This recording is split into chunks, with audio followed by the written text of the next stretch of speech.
Hi gentlemen, these will be your notes for Unit 2, Day 5 from Algebra 1.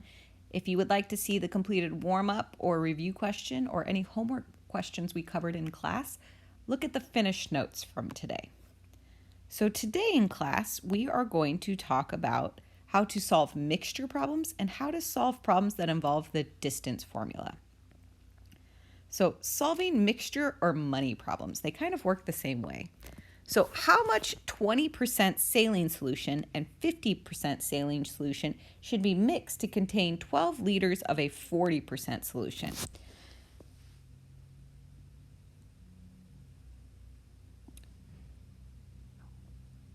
So we know that we want 12 liters of a 40% solution to be added together.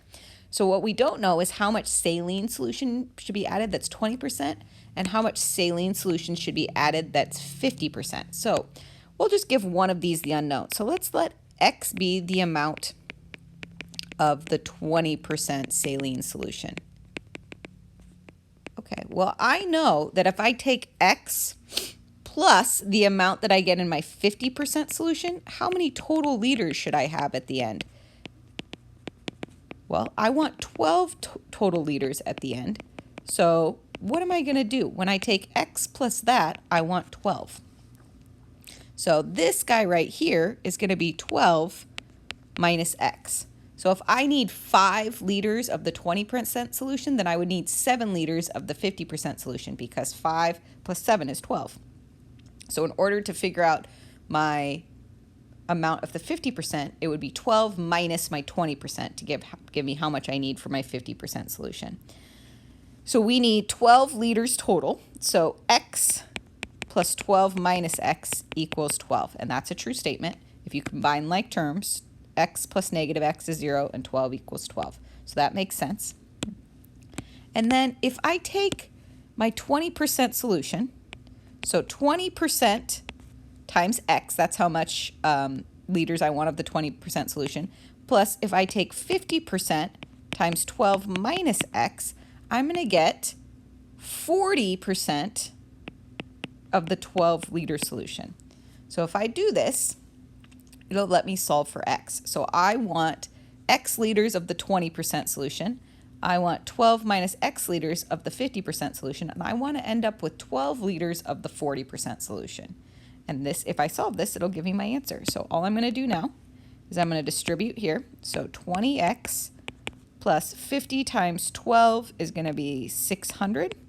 And then minus 50X equals 40 times 12 is 480.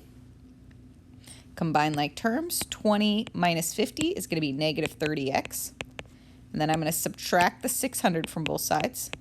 And 480 minus 600 is going to be negative 120. So now I'm going to divide both sides by negative 30. And I get X is equal to 4.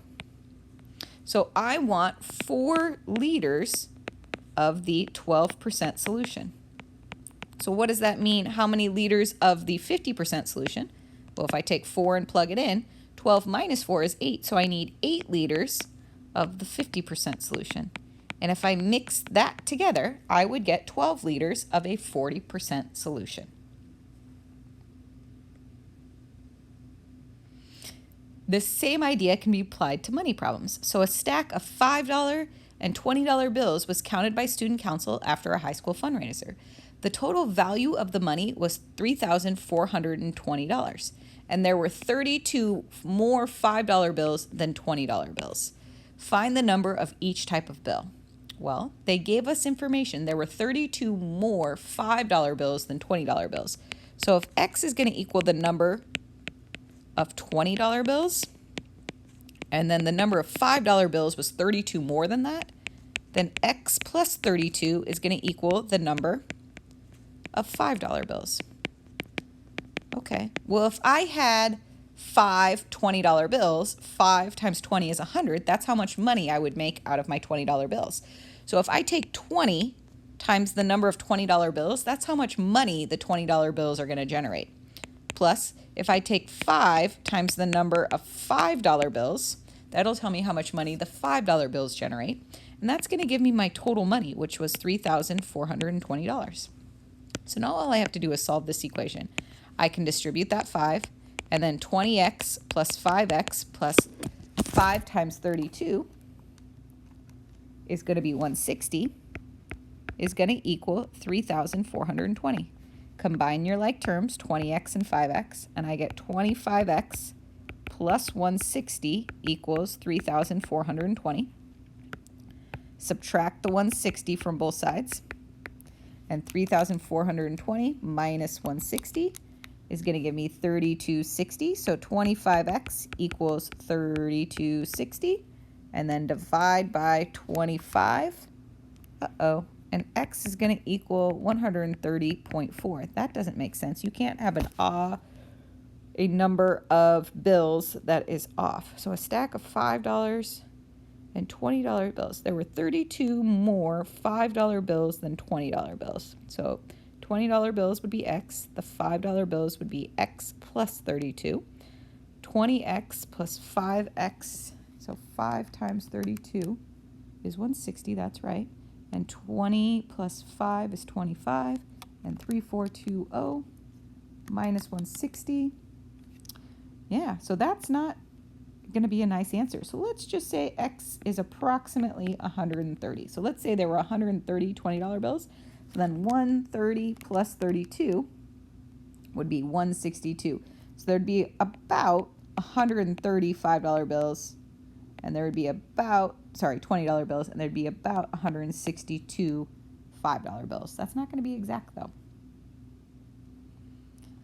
All right, the distance formula. We talked about this when we were doing our formulas before, but the distance formula is the distance that you travel is going to equal the rate, so how fast you were going, times the time, how long you were going for. So if you were traveling 5 miles per hour and you traveled for 2 hours, you went a total of 10 miles. So how do we do this? A truck and a van leave the same location, so here's our location, and travel in opposite directions. So let's say that this is my truck, and this is my van. It's going this way. And the truck's speed is 52 miles per hour. That's his rate. So his rate is 52 miles per hour. And the van's rate is 63 miles per hour.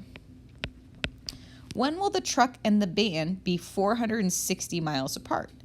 Well, we want this total distance between them to be 460. Well, distance is going to equal the rate times the time. Well, if I want that total distance, then I need this guy's distance. So this guy's distance plus this guy's distance. So I need to add those two distances together. So the total distance is 460, and I need those two distances together. Well, this guy's distance is going to be 63 times how long he traveled for, and this guy's distance is going to be 52 times how long he traveled for. But they're going to travel for the same amount of time because they're still driving. So the two distances that they travel are 63t plus 52t. So that's going to be the van's distance plus the truck's distance. And if you combine like terms, 63 plus 52, you get 115. So 460 equals 115 times the time. Divide both sides by 115, and 460 divided by 115 gives you 4. So they are going to be traveling for 4 hours. And you can check your answer. If I took 52 times 4 plus 63 times 4, I would get 460 total. So the amount of hours that they need to travel to be 460 miles apart is 4 hours. So suppose two trains leave Omaha at the same time, traveling in opposite directions. So here's Omaha. Here's train 1. It's a really good train. And here's train 2. I guess trains are connected like that. Not like how I drew the first one, but it's okay. One train travels 12 miles faster than the other one. So let's call this guy's rate R, and then this one's traveling 12 miles per hour faster, so we'll call his rate R plus 12. In 2.5 hours, so the time for each of them is 2.5 and 2.5. They are 240 miles apart. So this distance, their total distance is 460. Oh, not 460, 240. So they are 240 miles apart. What is the speed of each train? Well, distance is equal to the rate times the time. So the total distance is going to be their 2 rate times time added together. So 240 equals 2.5 times r plus 12, that's the first train, plus 2.5 times r, that would be the second train. So if I distribute here and solve, 240 is going to equal 2.5 r, and then 12 times 2.5, I would get 30, so plus 30, and then 2 plus 2.5 r. Combine like terms, 2.5 plus 2.5 is 5, so 240 equals 5r plus 30. And then just solve that equation, subtract 30 from both sides, and 240 minus 30, and would give me 210. So 210 equals 5r, and then divide both sides by 5, and 210 divided by 5, and I would get 42, and we are in miles per hour. So the first train, or this train right here, since his rate is r, is traveling 42 miles per hour.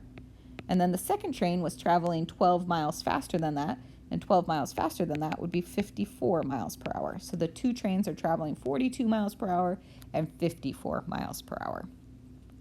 So gentlemen, if you look in your book, your homework's going to be on 2.8, pages 153 through 155. If you have any questions over today's